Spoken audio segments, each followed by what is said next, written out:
Good morning. So welcome to another session of the Luskin Center for Innovation Climate Adaptation Research Symposium. My name is Kian.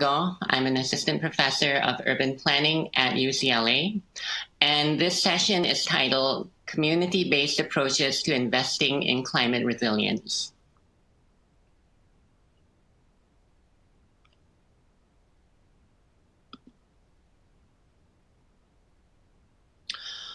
So I'll take a moment to acknowledge our event collaborators, all of whom helped to make this happen. And we particularly appreciated during this rather unpredictable year, having to have our event moved along and put in a totally different format. We really appreciate it, and thank you all.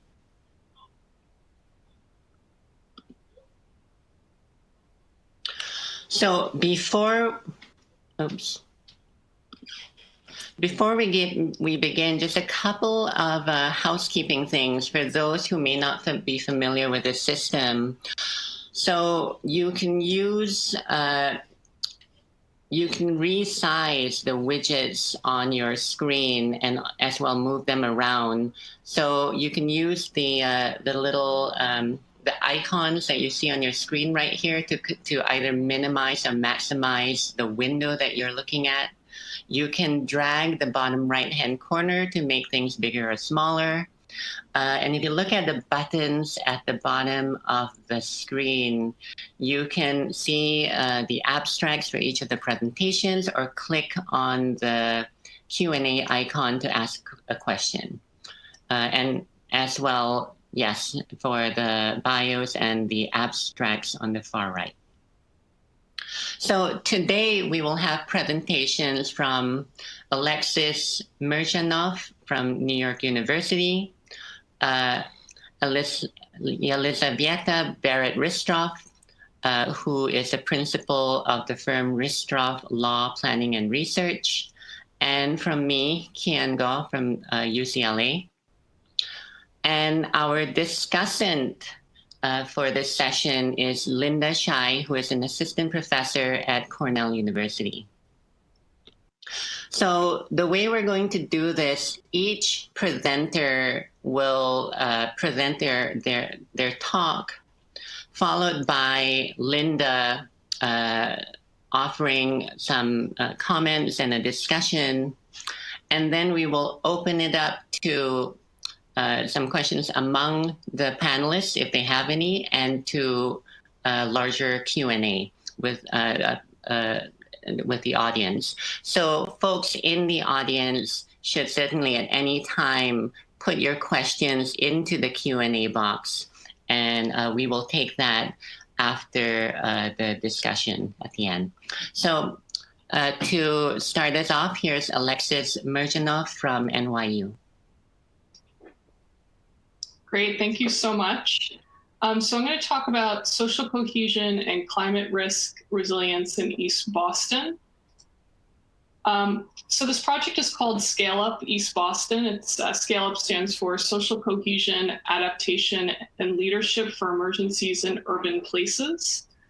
It's a collaborative of the Neighborhood on Affordable Housing in East Boston, which is NOAA, and us at the School of Global Public Health at NYU. It's an RWJF-funded project to cultivate climate resilience among East Boston residents and community organizations, foster systems thinking, and also stimulate social cohesion. So our goals are to increase the neighborhood's capacity to deliver solutions related to climate risk and to help prepare individuals of diverse backgrounds to adapt in the face of climate change and other future extreme weather events. And obviously with what's happening with COVID, as well as the movement for racial justice and equity, it just really reinforces the importance of community resilience, particularly if we start to think of community resilience through an equity lens. So I'm going to be talking about a community survey that we recently completed as part of this project, and pull results from our executive summary, which is available if anybody would like me to forward it to them. But the purpose of this survey, this neighborhood survey, was to develop a snapshot of what East Boston residents think about climate change and extreme weather events, their readiness for emergencies and disasters, their sense of community and political efficacy, and opportunities for action. And you can see here in this figure that's circled, that's East Boston there at projected at a 100-year storm at high tide with 2.5 feet of sea level rise. So it's very much at risk for future climate events. So why climate resilience in East Boston?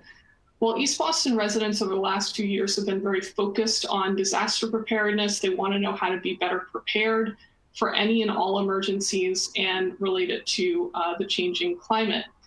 Climate change is clearly an enduring threat to the livelihood and well-being of East Boston and its residents and businesses. And we wanted this information that actually NOAA collected to be shared with community residents and organizations in the hope that it's useful for future planning around climate change.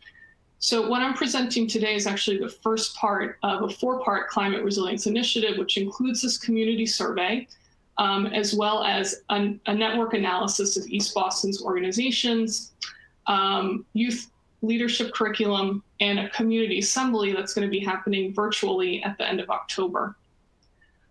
So in analyzing the survey data, we wanted to consider 2 key questions. So the first is, what did the data reveal or suggest about East Boston and the people who live in this community? And how can the findings be used as an opportunity for action to improve climate resilience? So these data really are about 3 different neighborhoods that make up East Boston. And you can see them here in the figure. We have in the red is Orient Heights, in the green is Eagle Hill, and in the blue is Maverick, or Jeffries Point, really. And these neighborhoods are based upon a 2030 flooding maps that Climate Ready Boston put together. And so what we did was we trained NOAA youth organizers in survey, ethical issues related to survey research, how to use tablets to collect data. And they went out into the neighborhood and they conducted 271 face-to-face household surveys with randomly sampled residents in East Boston from June to November 2019. We use a sampling methodology related to the CASPER methodology that CDC has developed to select 630 households in these 3 zones. And something that I think is important to talk about maybe in the discussion if people are interested is that this is really like CBPR at a distance. Community-based participatory research is a cornerstone of public health research, but typically you are in the community doing research. We're obviously at NYU, NOAA is in East Boston, but this was an initiative that RWJF was really interested to see, is it possible? And I think it is. So we can talk about that a little bit more. So who responded to the Scale Up survey? You can see it's pretty evenly split among the 3 neighborhoods, about 30%. Mostly women, but in Jeffries Point, a little bit more men responded. Very key, the tenure issue in East Boston. So people who have lived there longer were more likely to participate. Younger adults, those 18 to 49, were more likely to participate. That's not usually something we see, but I think it's related to the fact that we had youth go out to collect the surveys. And then East Boston has a high percentage of Latinx living there, and you can see that that plays out in our survey respondents. Our respondents were mainly renters. 1/3 of the surveys were conducted in Spanish, and most were online, and our overall response rate was 43%, which is pretty good. So now I'm going to talk about disaster experience and perceptions of East Boston residents. This is by neighborhood, looking at the likelihood that they believed they would experience a natural hazard in the next 5 years, a heat wave, a flooding event, a snowstorm, or a hurricane. And generally, just to point out here, you can see that those living in Orient Heights tend to be a little bit more worried about these types of hazards. I think that's because they tend to have lived in East Boston a little longer, again, raising this issue of tenure in the neighborhood seems to be pretty important for East Boston. I'll talk about that a little bit more later. Looking at perceived risk of hazards by ethnicity, age, and tenure. Generally speaking, we don't see that much of a difference with ethnicity, but you can see that Latinx are a little bit more concerned about a snowstorm and heat wave. If we look at age, again, people seem to be pretty worried about it, but older adults are a little bit more concerned with snowstorms and heat waves than younger adults, who seem to be just generally more concerned about all of these hazards. And then again, this issue of neighborhood tenure, people who have lived in East Boston for longer than 5 years, you can see that they are more concerned about all of these hazards possibly happening than those who have been in the neighborhood for less than 5 years. This is really positive news, no matter how you slice it, by ethnicity, age, tenure, or neighborhood. People in East Boston are very worried about climate change. They believe that it is affecting the weather in the US, so that makes our jobs a little bit easier in trying to create climate resilience. How prepared are East Boston residents to respond and recover? Well, you can see here that the level of individual preparedness is pretty low when we look at CPR, training, flood insurance, having enough saving or credit to rebuild your home, or having the skills to fix electrical or plumbing.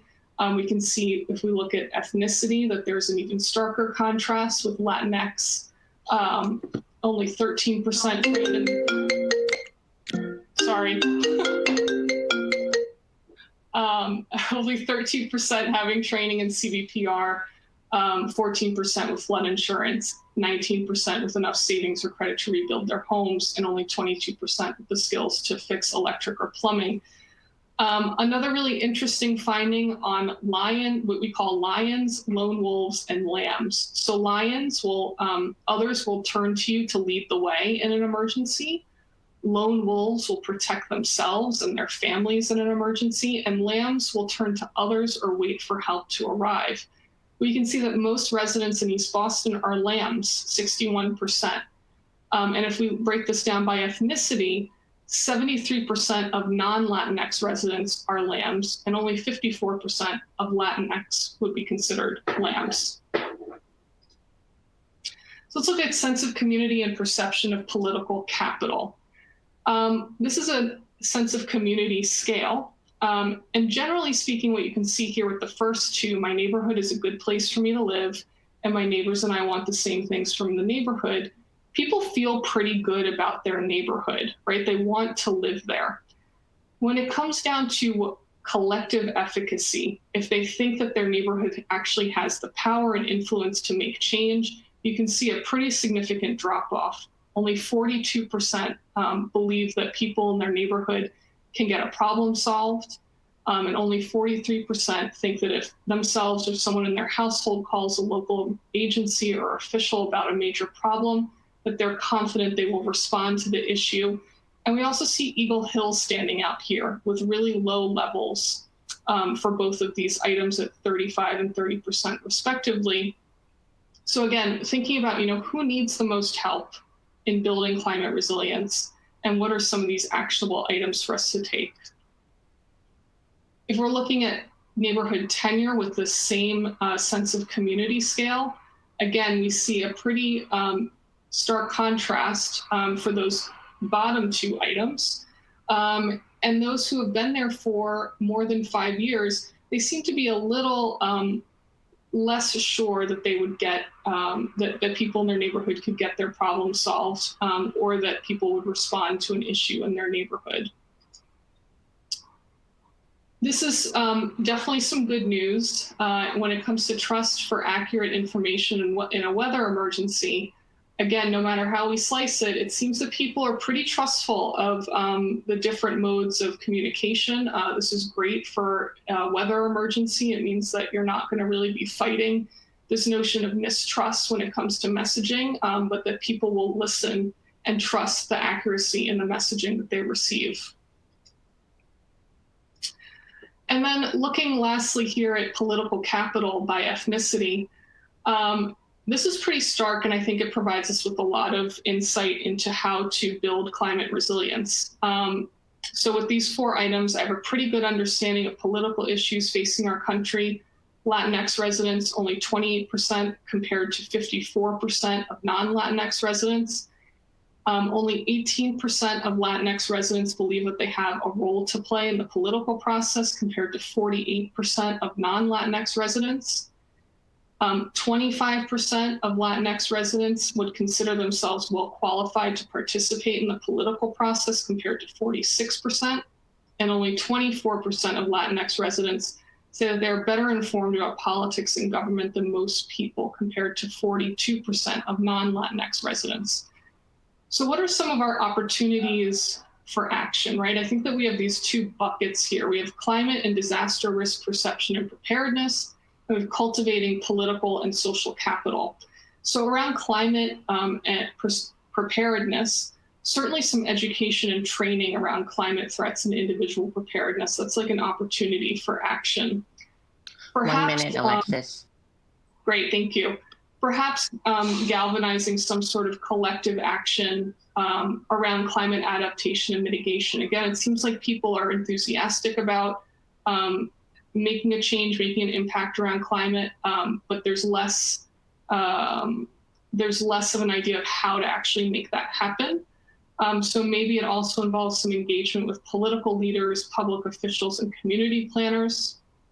And then in terms of cultivating political and social capital, how can we maybe use community-based organizations like NOAA and have them develop activities that will actually amplify community voices or provide learning opportunities around policy and the political process to try to actually start moving some of these opportunities forward. We are developing an East Boston Resilience Network, which we are hoping is going to be a vehicle for carrying out these action items, and will also be a platform for partnership between not-for-profits and community and government leaders. I just want to thank our partners at NOAA and David Abramson and Anais Tatum at NYU for their work on this project. Thank you. Great. Thank you so much, Alexis. We have some questions, but we're going to hold questions until the end. So next up, we have Barrett Ristroph, who is the principal of Ristroph Law, Planning and Research, and her presentation is titled, "Is Planning Worth It? Perspectives on the Utility of Planning for Adaptation and Hazard Mitigation." So Barrett. Microphone on. When your community is trying to prepare for climate change, is planning worth it? I'm Barrett Ristroph, a lawyer, a planner, and a researcher based in Louisiana and Alaska. And today I'm going to argue not that planning is worthless, but planners may need to rethink their planning strategies depending on the communities that they serve. My presentation is based on unique communities, Alaska Native villages. These federally recognized tribes with sparse populations are located in remote settings in Arctic or subarctic climates. But the climate is changing, and it's changing fast. Permafrost is melting, shorelines are eroding, and ice is thinning. Beyond just threatening buildings and infrastructure, there are threats to subsistence lifeways and the very existence of some communities. In my dissertation and later in my work, I've seen how the villages are trying to adapt to climate change and other challenges, and how government and planners have helped or hindered these efforts. I started my research thinking there was a dearth of written adaptation plans and that these villages just needed more plans. And a lot of the planners I interviewed seemed to agree with me. But as I finished my research and started working with these communities, I saw a different story. My dissertation involved interviews and conversations with more than 150 participants across Alaska, about half in the villages and the other half outside. And I looked at plans from the 59 villages where some of the participants came. There are really very few plans that were just standalone adaptation plans, but I found more than 100 plans pertaining to flooding and erosion and subsistence and some aspects of climate change, especially hazard mitigation plans. And there's actually a great deal of planning concerning key aspects of climate change like flooding and erosion. Actually, planning just seemed to explode from the time I started my research in 2014, when there was only one actual adaptation plan in Alaska that I was aware of, to 2018, when several communities had standalone adaptation plans and many more hazard mitigation plans. I went to the state website earlier this month and found 219 hazard mitigation plans. And these kind of plans seem to be the primary format for climate change and adaptation concerns. It could be because these are required for the Federal Emergency Management Agency, or FEMA funding, which is one of the few sources of funding to actually carry out adaptation rather than just plan for it. Could also be because the state of Alaska hires planners to prepare hazard mitigation plans in batches for lots of villages at one time. So these plans come at no cost to the community. But the manner in which these plans are created and the resulting products are not necessarily preparing the villages for climate change impacts, especially those related to subsistence, which is important for their cultural and nutritional needs. Some plans are factually inaccurate or suggesting hazard mitigation actions for things that are not in any way hazards, such as wildfire hazards on a treeless island. Most ignore the hazards that are important to subsistence hunters, like thin ice. Lots of money gets spent on a plan and is then disregarded in the next planning process. An example is the community of Shaktoolik, which got the first Alaska Native Village adaptation plan in 2014. Over a long planning process, the community considered and rejected as infeasible the idea of an evacuation road. But the hazard mitigation plan and the strategic management plans done the next year, each by different entities, brought this idea back. Communities are ending up with long plans that have no way of being carried out. An example is Kivalina's 2016 Strategic Management Plan, which, rather than being strategic, has 93 action items. One of the action items calls for another plan. Another action item calls for the formation of a relocation committee, which actually already existed at the time of the plan. The 5-year updates of hazard mitigation plans are often the same as the previous ones, with the same action items remaining in place. Here's an example from the Alaska Native Village of Alatna's hazard mitigation plan. You can't see this well, but the right side is the update of the plan, where just about all the actions are brought forward from the previous plan. And the new plan continues to refer to the idea of joining the National Flood Insurance Program, even though Native villages without city governments aren't eligible for this. So my research found that there's a handful of planning consultants who make these kinds of plans and who are, at the time at least, weren't even going to villages and may not have fully understood the hazards or jurisdiction limits. Some quotes up here just explaining what people thought about the validity of these plans. And it occurs to me it's really not fair to the people who live there and are supposed to live with the plan if the plans aren't suitable for them. And some other quotes from people who I interviewed, some of the planners I interviewed really thought that the planning process was helpful, even if the plan might not have been helpful. But in my experience, the process is not helpful if the process is not owned by the community. And most of my village participants really didn't see planning as being that helpful, except to the extent that a plan was going to get them a grant for a particular project. When I finished my dissertation, the first thing that I did was to give the section of my dissertation on planning to the people at the state who are in charge of the hazard mitigation plans. And I have to say they were extremely gracious about it. One of the state employees called me later and said they were making some changes to the hazard mitigation plan process. So now consultants are required to go to the villages instead of just writing the plans from their office. The second thing I did was to call my own bluff as to see whether it was truly possible to be a helpful consultant and make a good plan. I worked with the tribe in an effort to make a plan that's simpler, more user-friendly, considering climate change and subsistence, but still satisfying those FEMA regulations. I didn't get all the community participation that I hoped for, but I did get to make a couple trips to the village, took a few days each time, met people, asked their opinions, and I worked with staff to make a really simple plan that I think they could actually implement on their own. So my research and practical experience leads me to several suggestions about how to make an adaptation plan or hazard mitigation plan that is useful rather than futile.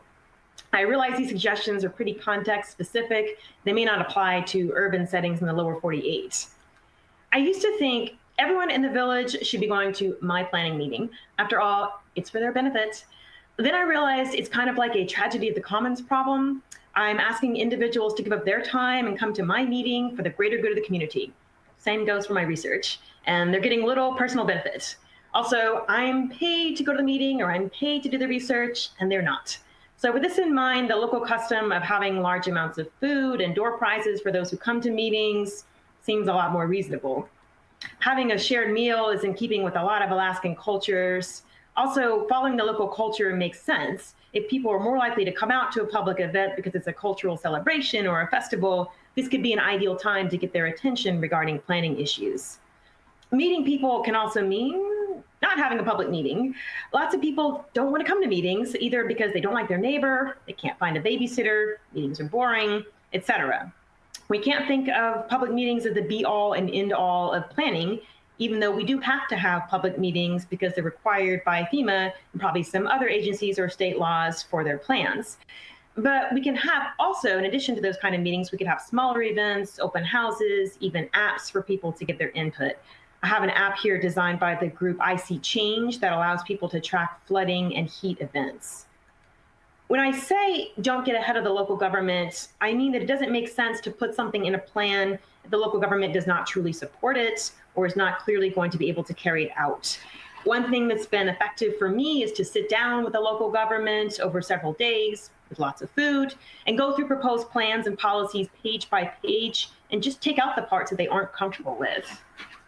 While you don't want to go around the local government, you don't want to assume that they represent every single viewpoint in the community, and you may not want to rely or burden them with all the legwork for the planning process. In other words, if you're organizing a public meeting, make sure everyone in the village knows about it. Don't just call the local council, call the community organizations. Hazard mitigation plans are essential to getting FEMA grants, but they're not useful if a community doesn't have the capacity to manage a FEMA grant. And plans may not be helpful if they really have no community involvement and are just regurgitating an outside mandate. The only purpose of a plan is to get a grant for a project. It may be more cost effective to just pass a council resolution describing the project as a priority rather than spend thousands of dollars for a plan saying the same thing. On the other hand, if the goal is relocation, much more extensive planning is going to be needed, and the community is going to need some good people on the team, not just planners. That's nice for me, I'm a consultant, but in my experience, it's better if a community can pick someone who's willing to spend time in the community and mentor the staff, take time to meet people and understand their knowledge, rather than just having somebody drop in, hold a single meeting, and leave. Professional planners are, like me, are really a small part of relocation efforts, having good engineers and grant writers, mediators, people who can help understand the social situation, and accountants are maybe more important than someone like myself. To conclude, I'm just leaving my take-home messages from my academic and practical experience. I realize this doesn't sound particularly academic for an academic conference, but I think that the field of planning has a duty to go beyond just the research and the paper and help communities in meaningful ways. And I hope this gets the ball rolling, or at least helps put it on the right path. Thank you. Thank you, Barrett. So just a reminder, if you have any questions, and there are a few already that I see, feel free to click the Q&A tab and ask your question. And we're holding questions to the end. I've also invited the panelists to respond to the questions if there are some that can be responded to in the text platform. So next up is me. So my name is Kian. I'm an assistant professor of urban planning at UCLA. And today I will be talking about resilience from below, community visions of just urban climate responses in just urban climate futures in post-Hurricane Sandy, New York. So my research more broadly is on the politics around urban climate change responses. And I look at plans proposed by cities to respond, to adapt, to protect themselves from climate impacts, as well as the social movements who are organized in response to unjust and exclusionary actions. So in a forthcoming book on this work, I investigate sites and strategies in 3 cities, Jakarta, New York, and Rotterdam. And the work I'm going to share today picks up on one thread of this work. So resilience, I'm seeing a warning sign on my thing, but I think this is okay. So resilience has gained tremendous popularity in the last few years as a way to conceptualize the ability of people, places, institutions to recover from stress and shocks, including that from climate change. And as the debates around resilience have expanded, so too have the tensions and concerns around the term. So on the one hand, you see that resilience is held up as a positive characteristic of people and places able to bounce back, and even more than bounce back, to become even better, a kind of resilience dividend. And Judith Rodin, the former president of the Rockefeller Foundation, says specifically that. And this idea of resilience has really permeated a lot of international aid agencies, such as USAID, and also lending institutions, such as the World Bank. At the same time, there's growing criticism against the invocation and conceptualization of this term. Stop calling me resilient, because every time you say, oh, they're resilient, that means you can do something else to me. I am not resilient. So these are words by Tracy L. Washington, an activist in New Orleans, stating as much post-Hurricane Katrina, sort of critiquing the way that resilience is used to normalize this aspect of like things happening to marginalized people over and over again, and they're supposed to just kind of take it and rise back up.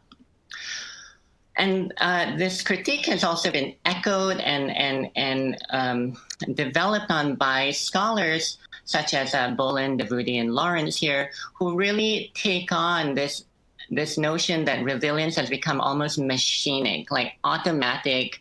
There are institutions, there are systems in place that enforce an idea that we should all be resilient like this.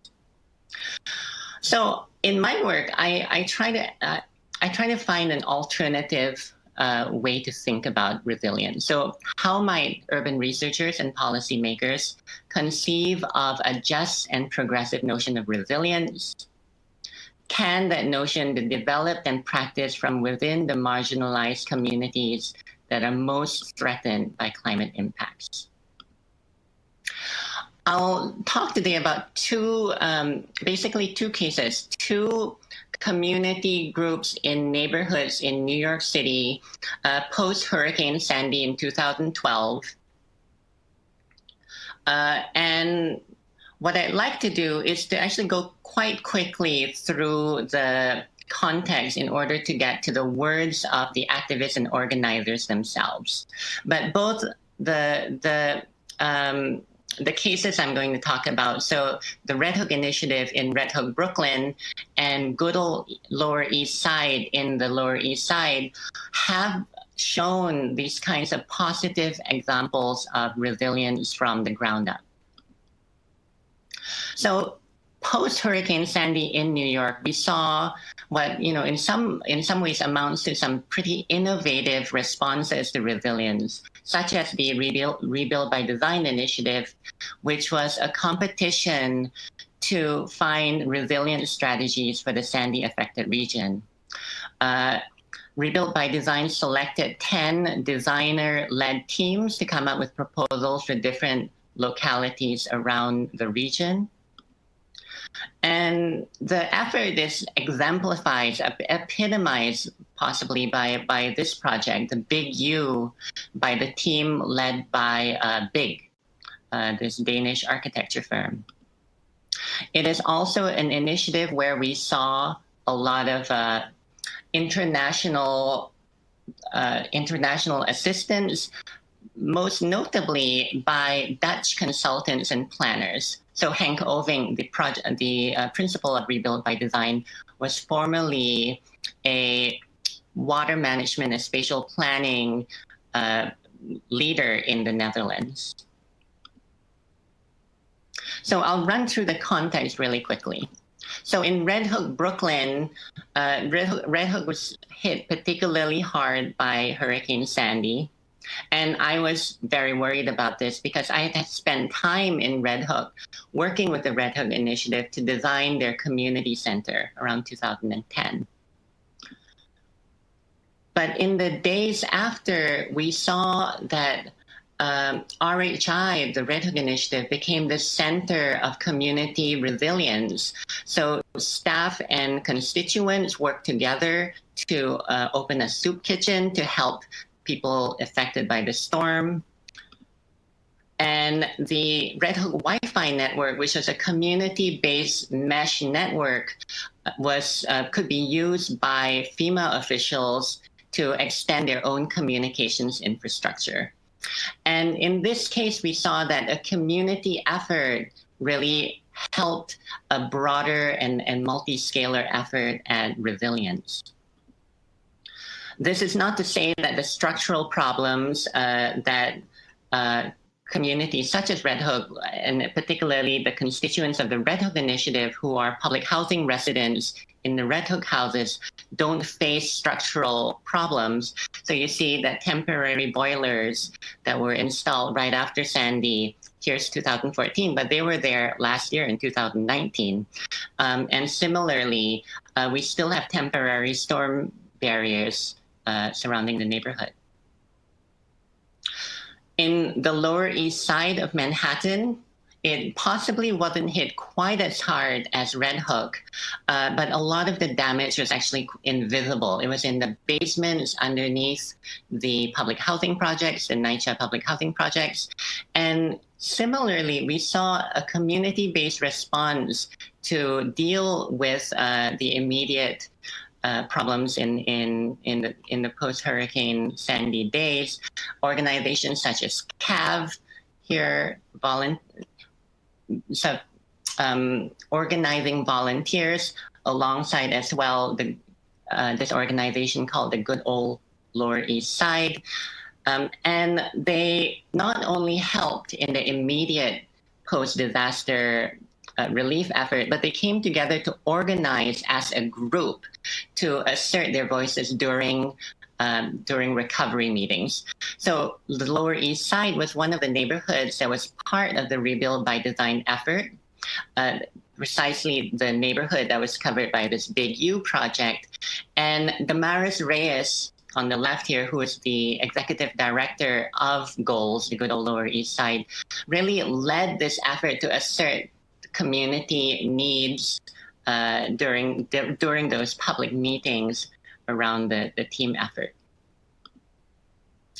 So the Big U really tried to do this almost like sleight of hand, where they tried to merge large-scale infrastructural responses, so like a large landscape seawall and berm project with community engagement. So if you look at this left panel, this diagram, they tried to merge Jane Jacobs and Robert Moses together.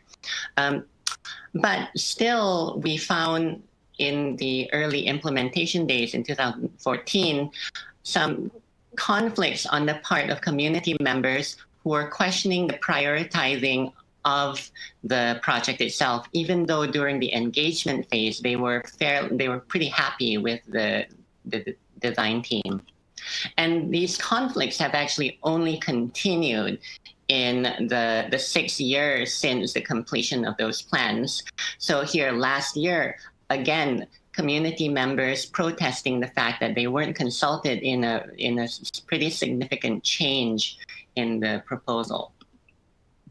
So what I'd like to do is spend the rest of the time really looking at the words of these community organizers and activists. And I think about this as a kind of reflexive model of knowledge production, where we do our social scientific inquiries based on our own participation in the world that we study. So a number of examples. First, on the kind of response itself by Jill Eisenhardt of the Red Hook Initiative. Before October 29, 2012, we talked about resilience every day. And our definition of it was, life will inevitably knock you down. You need to be able to get back up again. Resilience is being able to know that you have the strength or knowledge or self-belief or motivation or confidence within yourself to get up and try again. And that you also have a social support network around you that is going to help you if you can't do that for yourself.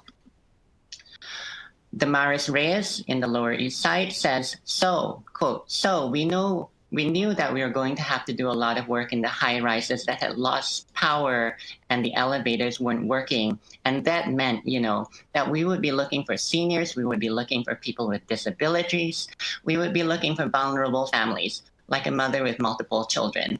So these are two individuals who are particularly who know their communities and what their communities needed. Another issue is about organizing itself. So to quote Damaris Reyes, there was a moment where I said, this is going to happen again, and it would serve us right to figure out how to use our strength in a more collaborative and organized and coordinated way. It comes out of our own history of fighting these issues plaguing our community, and have pushed us in the direction where I think many of us have realized that in order to take on some of these big issues, not any one of us can do that alone. It was going to have to take a coalition of us. Going back to Jill Eisenhart, quote, many of the people who were there in Red Hook during Sandy had worked at RHI for 5 years, 8 years, 10 years. And so our whole model is around training people to be able to identify community need and respond to it. And sure, it's different than when a young person who's suddenly homeless, but knowing who your neighbors are, knowing how to assess a situation, knowing how to develop an action plan, an agenda. Again, talking about how to create a coalition, how to create social relationships within your community. I'll give a couple of quotes about the problems faced by this, by the kinds of resilience projects posed for these neighborhoods. So to quote Jill Eisenhart, you need to be able to recognize that people from a community have the power to create their own social change, and investing in people. There's social capital there. You have to create opportunities for people to take action ahead of time. And from Damaris Reyes, I felt that as with most things that are disaster related, what happens is resources either start to get pulled away from communities, or they come into the state, from the federal level, and then you have all these people who show up to go after these resources. I wanted to make sure that our community was not forgotten, especially because on the surface, we looked like we recovered and bounced back right away. So these are folks who are well aware of what their communities are able to do, but also realize that they have to push back on a system that oftentimes neglects them or doesn't take their concerns as priorities. So about a kind of planning effort that needs, that wants to have some manner of community engagement, there's this notion of fatigue. So on the part of Jill Eisenhart, quote, a lot of times what would happen is you start getting into a discussion about should there be a seawall or should there be floodgates, these big infrastructure questions. Public housing residents are sitting there and they're like, my building is still connected to a temporary boiler. They're bringing in gas every day to fill it, and diesel fumes are coming in my window. And you're talking about a seawall. This meeting is not for me.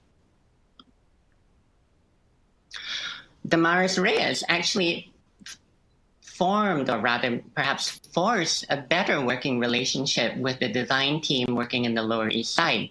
So she says, quote, they made a commitment to me. I told them, I hate that I have to be in this position, but I'm going to work with you because it's important for us as a community. But you have to understand that you need to work with me to make sure that nothing that you do further exacerbates the speculation that the real estate community has in terms of our property. And they said that they would work with me in any way that they could to preserve that integrity, and I believed them.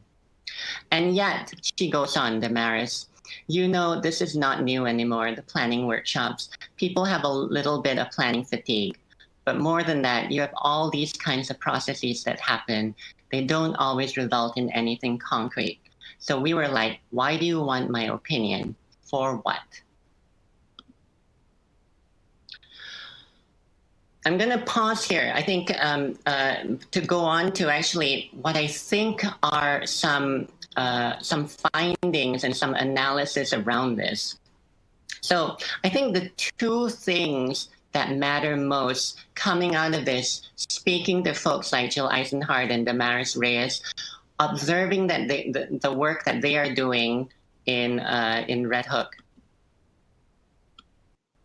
One, that practices of community-based resilience are place-based, and they need to be seen as such, based on the shared histories of struggle in those neighborhoods.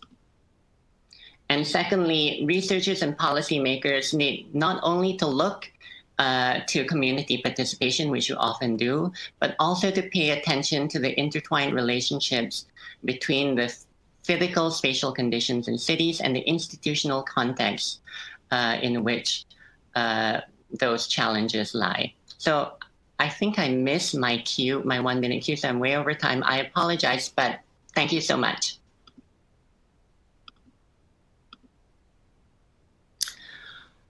Okay, and to introduce our discussant, Linda Shai.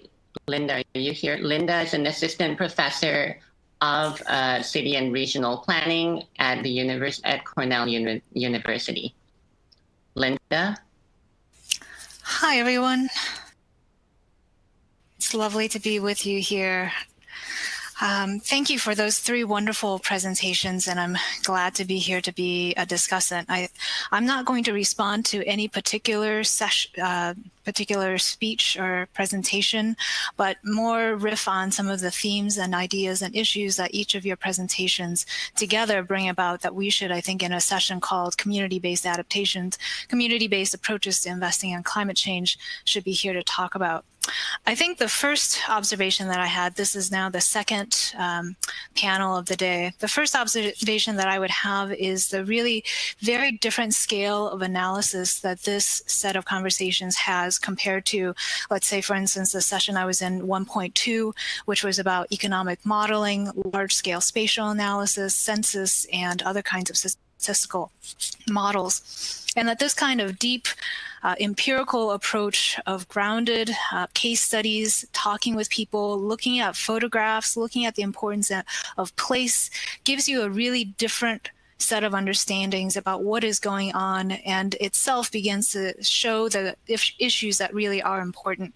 And often we have looked to community-based adaptation approaches that's long been associated with any kind of valuing of justice. This is a scale where if you talk about care for poverty or justice or equity or alleviation or women's development or education or public health, this is a scale where this kind of thing happens. We don't tend to talk about community-based adaptation for places like Mar-a-Lago, for instance, right? There's an expectation that government actually functions in those places, or that private individuals are able to take action. So with that, I want to ask a question, and I think somebody, Kian, you or somebody has a mic that is not muted, because I can hear typing here. When we look at this issue, the first question that I have is community, and why we look at this scale and how we define the issue of community. Who are we talking about? There's long debates in sociology about what do we mean by community, and in some of the places that you all have looked at, that sense of community is fairly well defined. If it's a rural place that has long ties of culture and ethnicity or race or community, that may be well defined.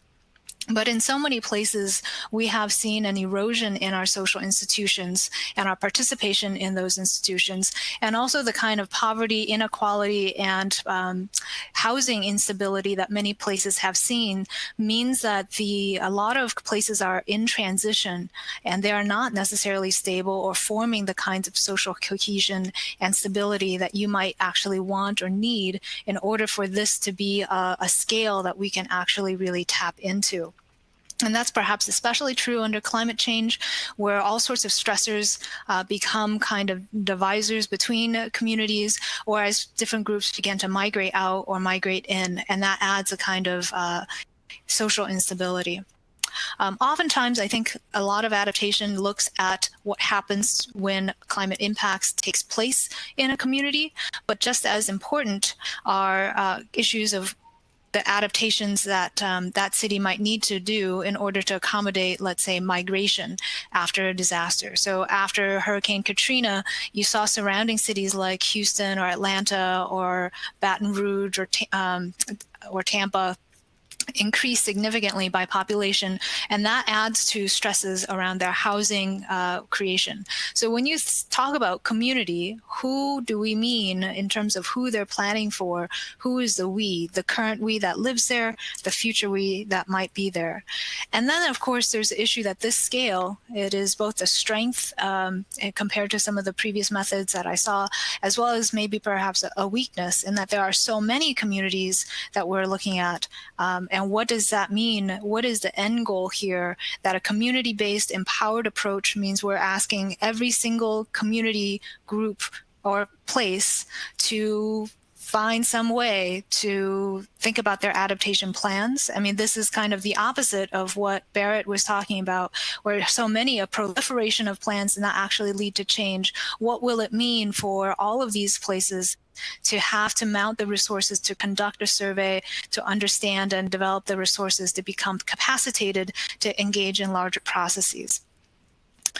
As well, I want to, that's one big point about what do we mean by community. But a second point that I want to highlight is that there's such a set of disconnects that I see between our conversations on community and the ones that are happening outside of this room. And very commonly what you see at conferences, including this one, is that there is, because you have to create these panels, you have different conversations happening like ships in the night passing each other. And so there are all of these different scales at which there is planning and discussion, different kinds of methods that people are using, different kinds of solutions, and different really spheres where we're discussing all of these issues.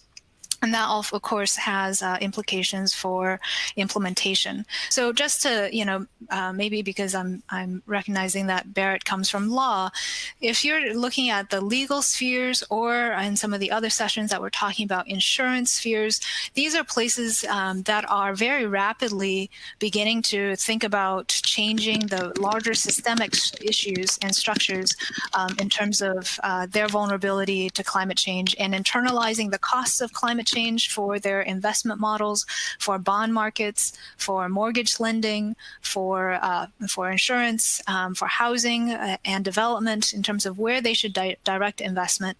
Legally speaking, there's a whole set of sectors in engineering and design and law that are thinking about what is the legal accountability for different places. And that has really systemic impacts that will fundamentally change the adaptation envelope in which any community or municipality is going to have to adopt. And in each of these different spheres of conversation, there's different methods where many of these are looking at big, complex risk models that do not take into account all of the deep localized context, the importance of place, the issues of justice and human connection that all of you are talking about, or the history of power and entrenched power differences. And nor does it care about the equity impacts, or if they change an insurance rate, what is going to happen with all of the different places that maybe get hurt from this or that benefit from this. In fact, that kind of difference in market perhaps is beneficial from a profit-making perspective.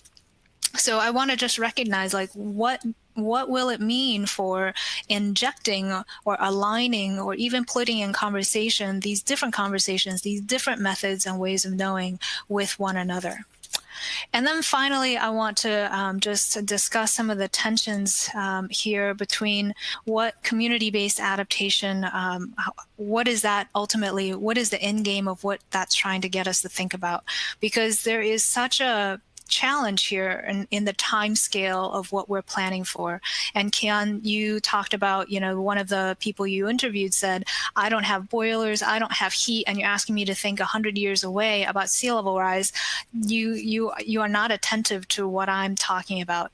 And there's so much conversation now about the kinds of both academic and practice that reinforces the historic inequalities and structures that we have, because it has this top-down approach approach of modeling a risk and then saying this place can't be here, this community has to move.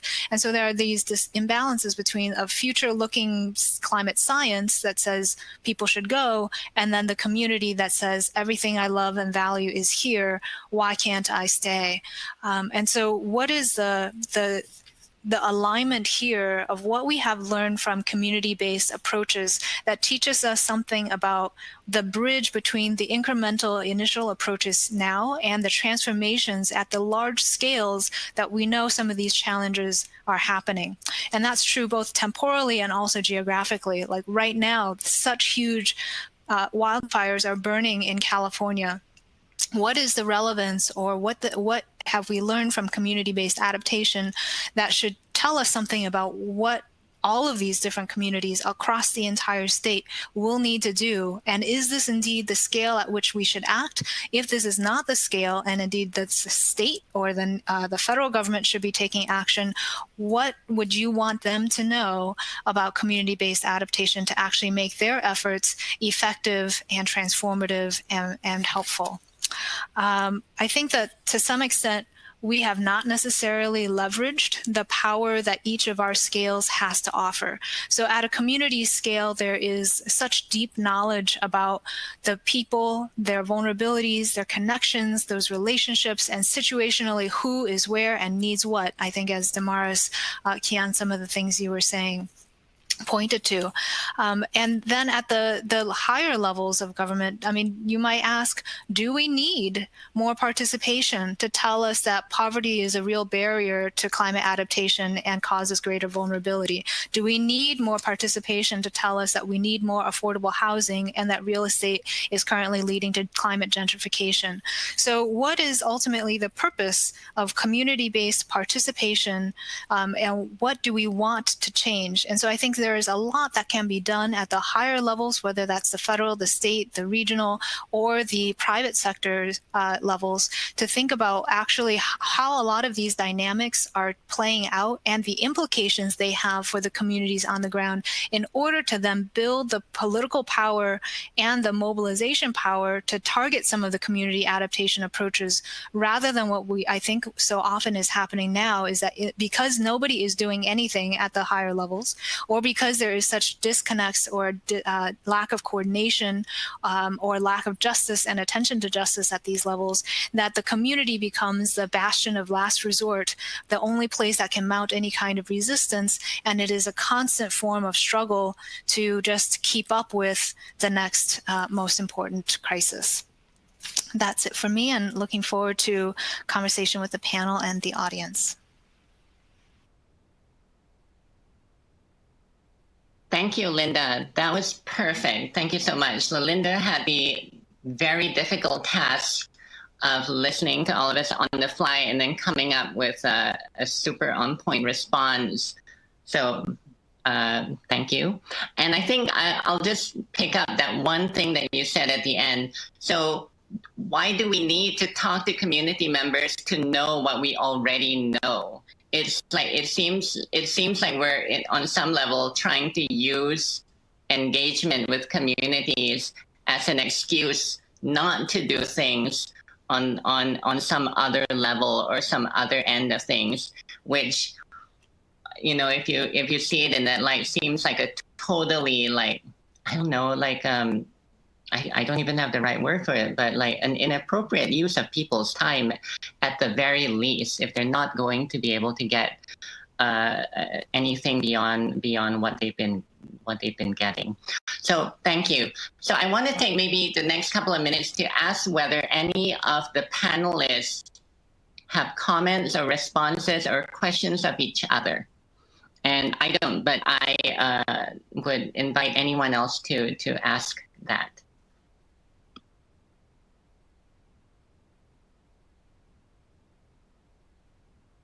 Well, I can, I can just respond to this. I think it's a really important point that you're both raising about communities and their engagement in this research. And you never want to be in a position where it seems like we are essentially using communities for our own benefit.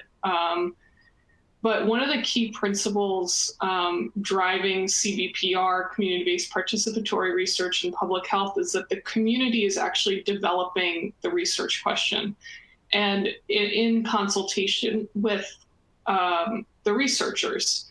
So it's not this hierarchical model where the researchers come in and they say, we think climate is important and you need to start thinking about it. But at least in our situation, the residents of East Boston recognize that this is a really important issue, and they look across the water and they see high rises going up, and yet their neighborhood streets flood every time there's a major storm. So to them, this is one of the most important issues facing their community, and they feel like their voices are not being heard.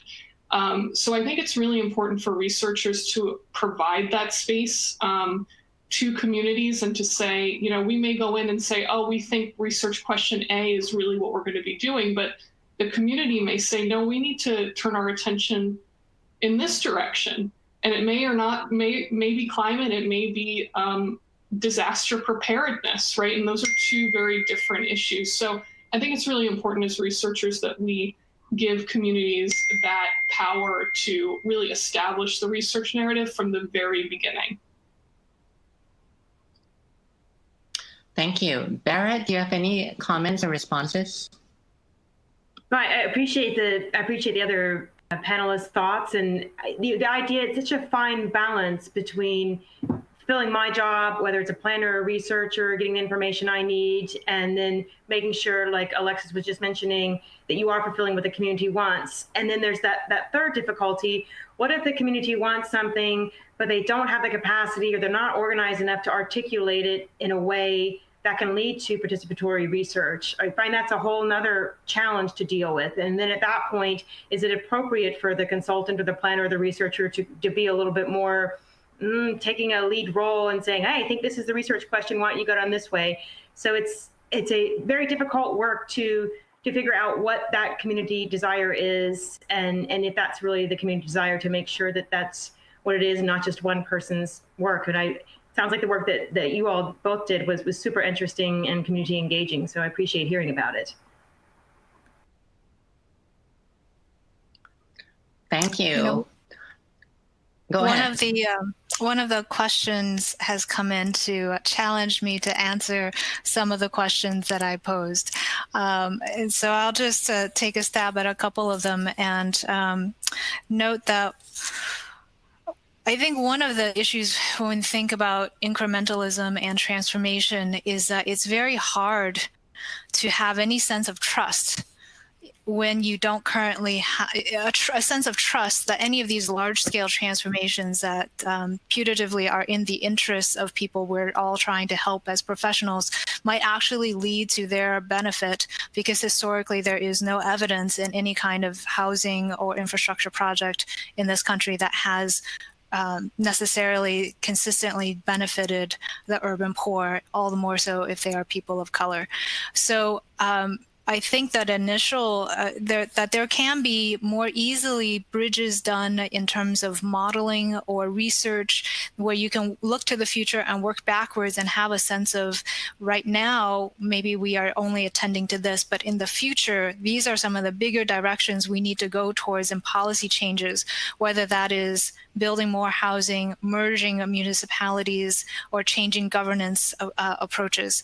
But in the short term, what would be transformational is if we could actually devise planning processes and engagement processes that demonstrated the ability of each other to communicate in a way that leads to an actual outcome, even at a small scale, that suggests that if you say you're going to be caring about their well-being, that you start by fixing the boiler, that the initial project to fix NYCHA housing is not necessarily causing climate gentrification, but actually makes public land in this city a resource and a benefit to those who already live there, and changing the kinds of approaches that shape historically what has governed infrastructure or real estate or housing development. And that perhaps that trust or a way to model a different kind of being and knowing and engaging might be actually the best approach to changing much larger structures. Because in the end, I think what we have is a big tension between the top down and the bottom up, and not really yet a good way of putting those together. Thank you, Linda. So what I'm going to do is pick up some of the questions in the Q&A and start with those that are a little bit broader or involve perhaps different responses from different panelists. So one from Martha Segura from Vida Verde.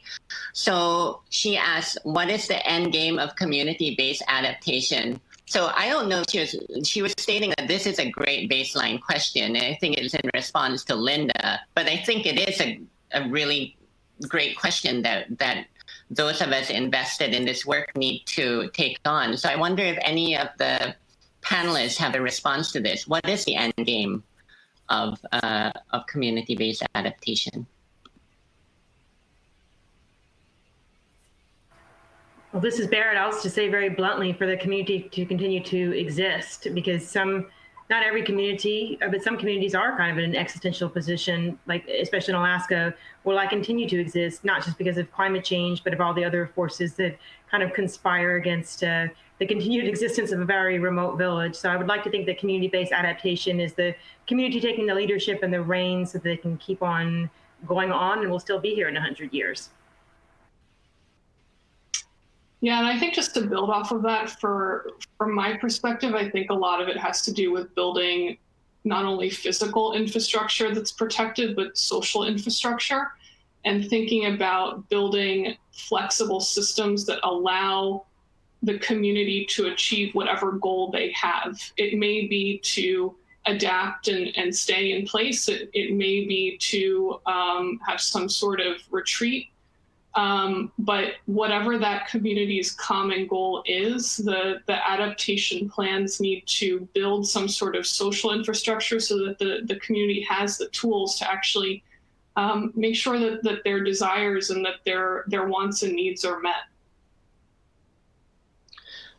Thank you. And I'll just pick up on one thing Barrett said, which is about the continued existence of the community. So I agree. And at the same time, I'm thinking that, well, these communities, I think many of the ones that we've been looking at have been, doing their damnedest to survive and to continue to exist without the kinds of interventions that policymakers, planners, city managers are trying to initiate, right? So we hope, I think, that there's another side of things that is beyond continued.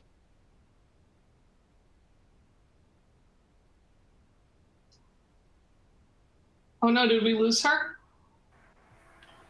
We may have just lost Kian. She makes a really good point, though, that I don't know what the rest of the point was, but the first part of the point that they've already been trying to do all this adaptation without us. Like, why do we need to be here? Are you back, Kian? I'm back.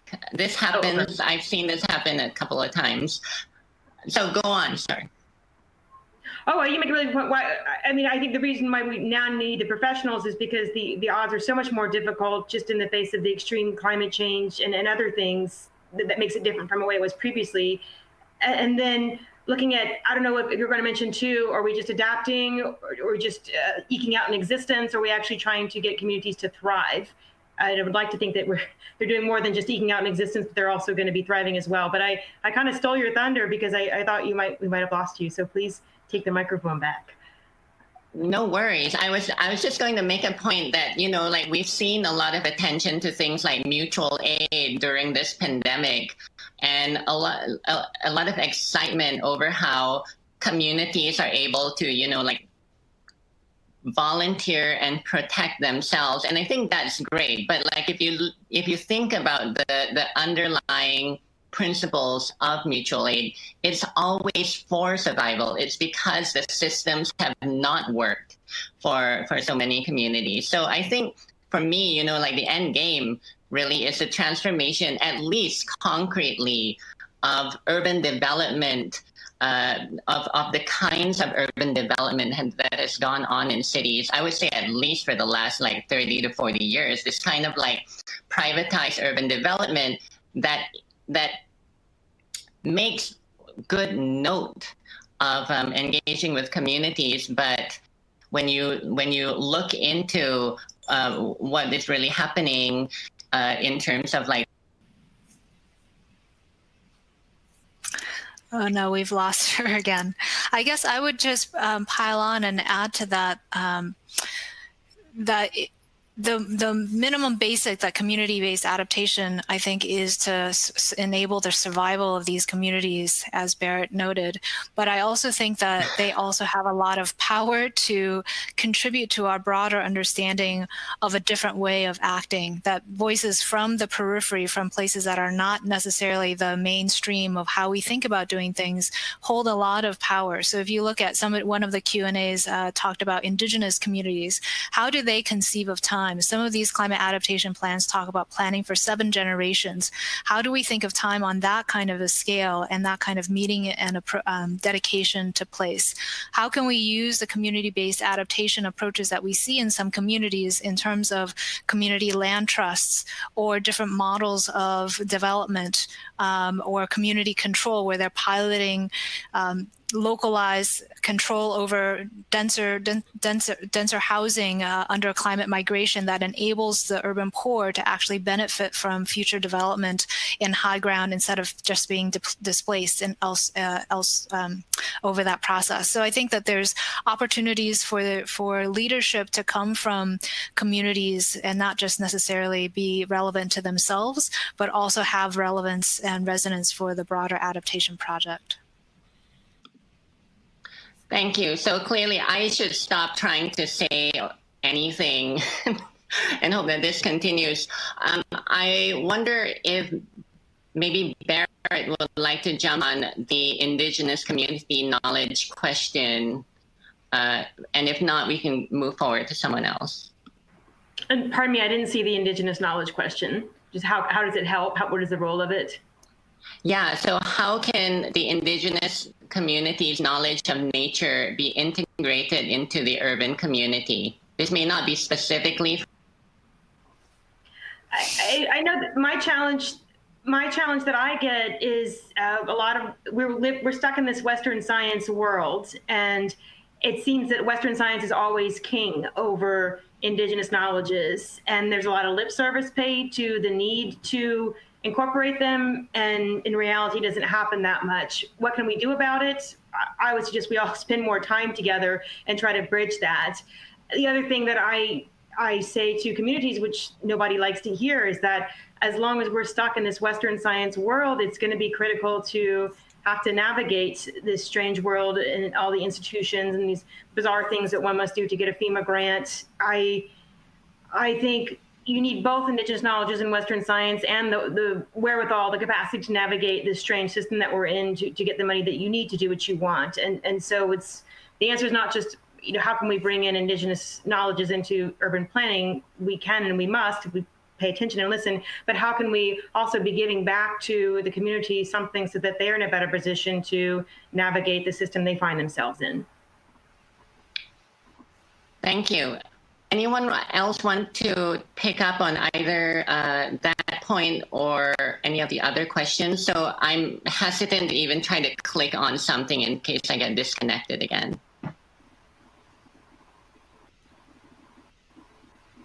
I think I'd like to pick up on something that Linda brought up, or actually, Kian, in your presentation, you touched upon resilience.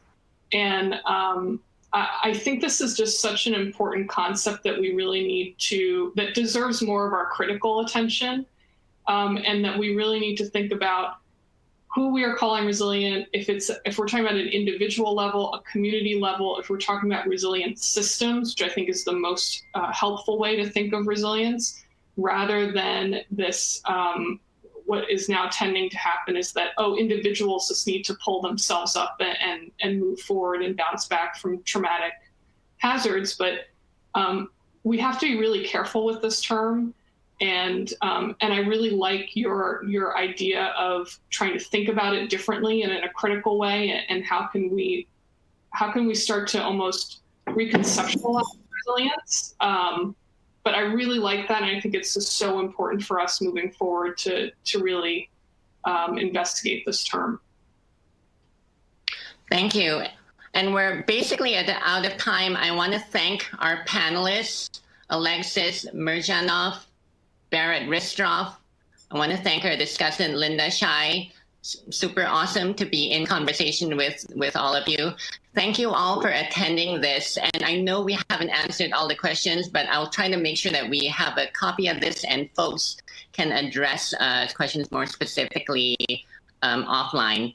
And so upcoming at 12:30, we have our keynote roundtable titled Adaptation Research Priorities for Foundations and Funding Agencies. And I invite everyone to attend that keynote. And what they'll be doing is looking to have leaders from state and federal agencies, foundations, advocacy, and academia to take on that question. So thank you very much. Much appreciated.